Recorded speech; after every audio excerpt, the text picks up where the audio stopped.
we're saying Merry Christmas again. One of my favorite things about the holiday season is all of the different types of cookies we get to eat. Because my mom usually makes these really bomb peanut butter balls, and I also love sugar cookies. In fact, I went out of my way to make my own sugar cookies. And no, this isn't prepackaged dough. I did it myself, and I decorated it, and even if it's a little bit burnt, and it looks like a 4-year-old did it, I still made my own holiday trees, which I'm very proud of. Now, notice how I went out of my way to avoid saying Christmas tree and I said holiday tree because Hail Satan 666. The point is that I like cookies. Now, another individual who also loves cookies is a man named Tucker Carlson. Now, Tucker Carlson is a newscaster who wants you to think he's serious because oftentimes he'll stare directly into your soul for minutes at a time, and while his expressions may range from confused to amused, the overall takeaway is always that he's a very serious news journalist, and you should definitely take him seriously. So let's go ahead and watch him be outraged by gingerbread cookies. Literally. Well, the war on Christmas is not real. They tell you it all the time. It's totally fake, and if you believe in it, you're dumb. You watch Fox News or something, but it's also, of course, going on. And it's being fought very fiercely here in America, but not just in America. The war on Christmas is a global struggle. In the Parliament of Scotland, they have a national parliament. The coffee shop has stopped selling gingerbread men. Why? Gender specific. They're now called gingerbread people. You don't want to give them a gender without their consent. You don't even want to know how many bathrooms there are in gingerbread houses now. A lot. Tammy Bruce is a radio host and president of Independent Women's Voice, and she joins us tonight. Tammy, so I have this sneaking suspicion that a lot of the people who are doing things like this are actually right-wing plants there to discredit the progressives they live among. Do you think that's possible? I don't. I think, though, that they're... I know, it's very funny. And now I've been starting to think about the complicated structure of gingerbread houses because of your comment. I'm just wondering how many bathrooms can they get into one house? But look, here is the problem. And it just proves, of course, our point in general. The left has worked now for a couple of generations to condition us to ahead of time worry about what we're going to say. Even your last segment, of course, is about that, a little bit of challenging people and threatening them and making sure that they know that there's danger in those thoughts. And so this baker, she said it was a whim, that she just thought, like for no good reason, that she should not call them gingerbread men and call them a gingerbread person. And I couldn't tell, obviously, because they're also not wearing clothes. So it's hard to say what it is that they are and what they're doing and what they're not doing. But she said she was also shocked by the response. And that's the good news, Tucker, is that this is in again, Scotland, the United Kingdom, and the backlash. She was apparently shocked that people were really upset about this. And I contend, after a series of, living your entire life being kind of bullied into what you can and cannot say and presumptions that you're bad people, that it can be the smallest thing that tips you over the edge. That's the tipping point. And in this case, it's, calling gingerbread men a gingerbread person when obviously they're men. Well, so maybe the lesson is that the rest of us shouldn't participate in our own spiritual neutering, and that we should at every step along the way say, I'm not complying with that. That is I'm sorry. correct. Call HR on me. I'm not doing it.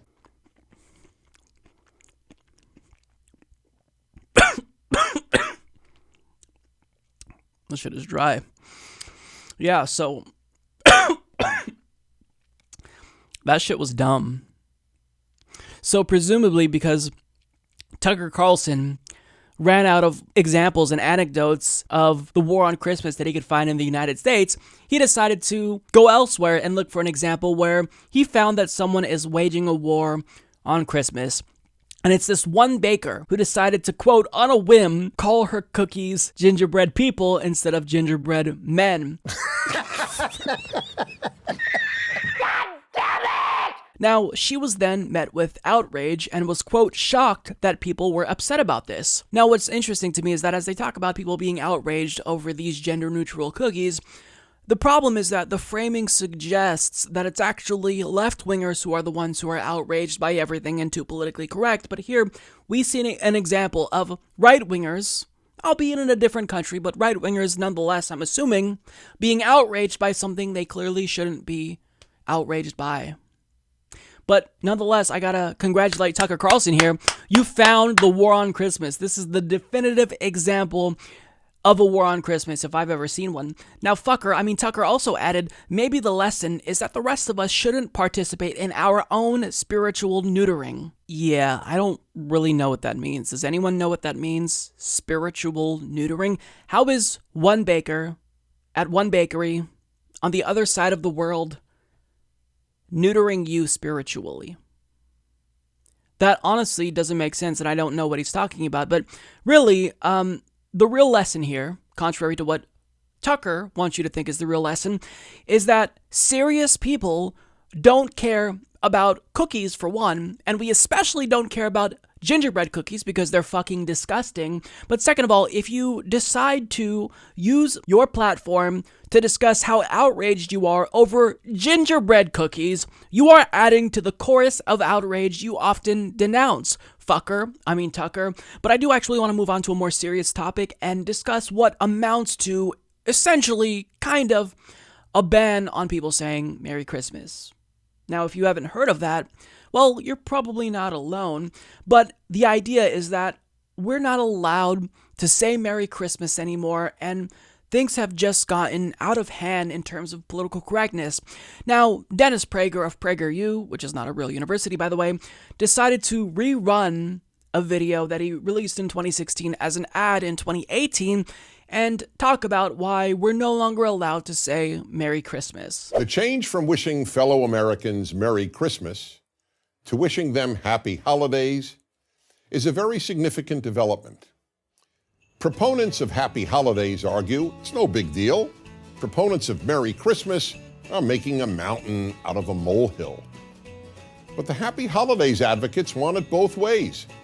They dismiss opponents as hysterical, but at the same time, in addition to replacing Merry Christmas with Happy Holidays, they have relentlessly pushed to replace Christmas vacation with winter vacation and Christmas party with holiday party. So then, which is it? Is all this elimination of the word Christmas important or not? The answer is obvious. It's very important. That's why so much effort is devoted to substituting other words for Christmas. And these efforts have been extraordinarily successful. In place of the universal Merry Christmas of my youth, in recent decades I have been wished Happy Holidays by every waiter and waitress in every restaurant I have dined, by everyone who welcomes me at any business, by my flight attendants and pilots, and by just about everyone else. When I respond, "Thank you, Merry Christmas," I often sense that I've actually created some tension. Many of those I wish Merry Christmas are probably relieved to hear someone who feels free to utter the C word, but all the sensitivity training they've had to undergo creates cognitive dissonance. Now, as someone who actually has worked in the service industry, my experience is completely different than what Dennis Prager is describing. Because I was never told by my boss to say Happy Holidays instead of Merry Christmas. I said Happy Holidays on my own accord because Happy Holidays is technically more correct since we're celebrating multiple holidays, Christmas, New Year's. But I can tell you from firsthand experience that I actually encountered more difficult people when I said Happy Holidays as opposed to Merry Christmas.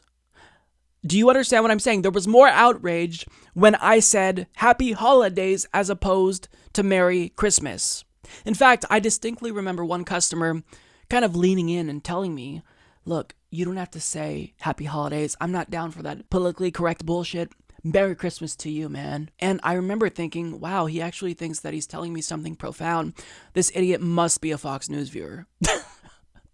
But the point is that if you say Merry Christmas in America, well, you're going to get in trouble, according to Dennis Prager. But the problem is that by saying that you can't say Merry Christmas, these Republicans and conservatives are kind of fucking up their own narrative because once Donald Trump was elected, well, apparently he saved Christmas, but now all of a sudden, since they're rerunning this ad again in 2018, we're not allowed to say Merry Christmas again? So which is it? Because Republicans ran this ad just last year. Thank you, President Trump. Thank you, President Trump.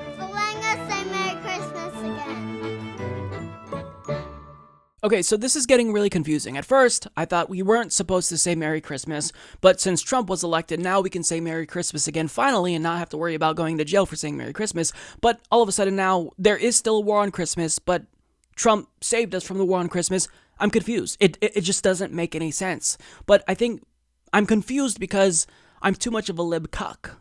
And I just can't understand what these conservatives are saying because they have facts and reason and logic, and all I have is, well, none of that. So I think that if I truly want to embrace Christmas, then I do need to join the chorus of people who are fighting the war against Christmas, because I personally, I've said it before, I love Christmas. I've got the tree here specifically for this segment. But if I truly want to embrace Christmas, then I feel as if I have to do what these conservatives are doing, and I also need to fight against the war on Christmas, and I've got to cherry pick my own anecdote to demonstrate just how much of a war is being waged on Christmas. So just give me a second. I'm going to go ahead and search the web here for an example of the war on Christmas. Oh, already found one. The Trump administration is canceling annual White House Christmas party for press. Holy shit, this is serious now. You're telling me the man who supposedly saved Christmas is now joining liberals to wage a war on Christmas? There really is a war on Christmas. If Trump is doing it, then as a liberal, since everything Trump does is bad, there must be a war on Christmas. I've got to tell Tucker about this. Tucker, look, I found an example of the war on Christmas that you are not going to believe. The individual who is ruining Christmas is Donald Trump. He's a mole. He said that he was in favor of Christmas. Tucker? Tucker, do you hear me? Tucker! It seems like he's stuck, like he can't move or something, like he's unable to break out of the Tucker stare. It seems like the news that Donald Trump is also joining the war on Christmas caused some type of cognitive, what's the word I'm looking for again? Cognitive dissonance.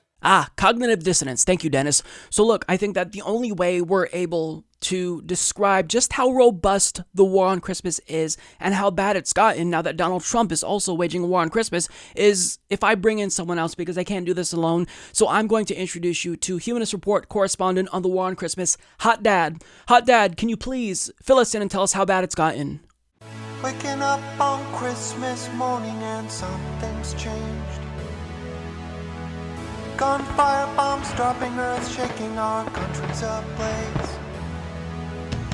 PETA has taken away the reindeer and the sleigh has been replaced by a Prius. I just don't think it's okay. So much less room for presents, the car is smaller than the sleigh. There'll be a dearth of joy, we've got to do something now. The war on Christmas, recruiting soldiers for the war on Christmas. The ringing jingle bells, a holy mission. Throw mistletoe strikes in the war on Christmas. Saw the new Starbucks cup, it's so grotesque and profane. Because of that, Christmas is probably canceled unless we shout across the land. Christmas is what we demand. My friend's mom said Merry Christmas and they took her away. We're all so terrified our values melt and disintegrate. No more Christmas cookies, just nondescript holiday sweet shapes. The holiday chemicals are turning all the frogs gay.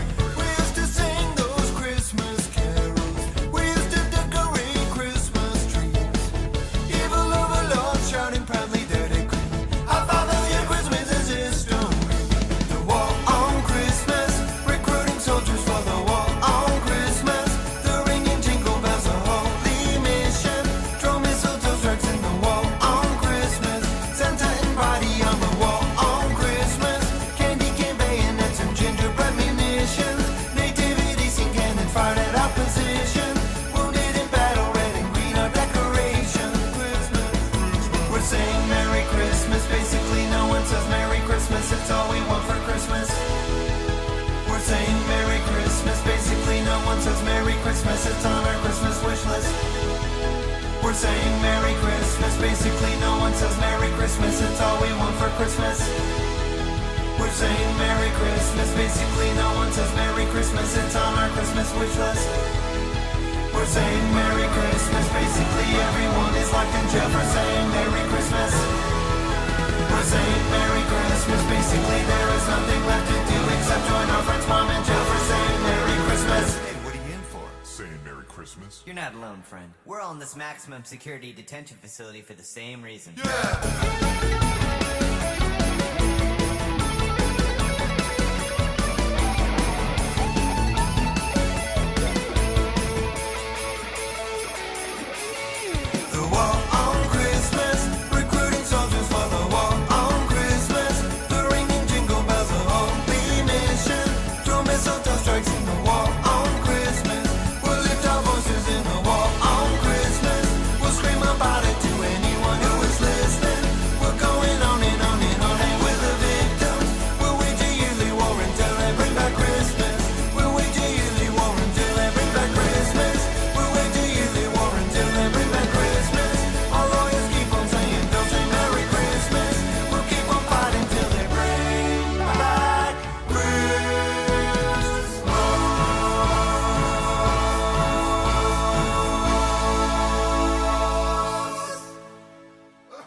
This shit is dry.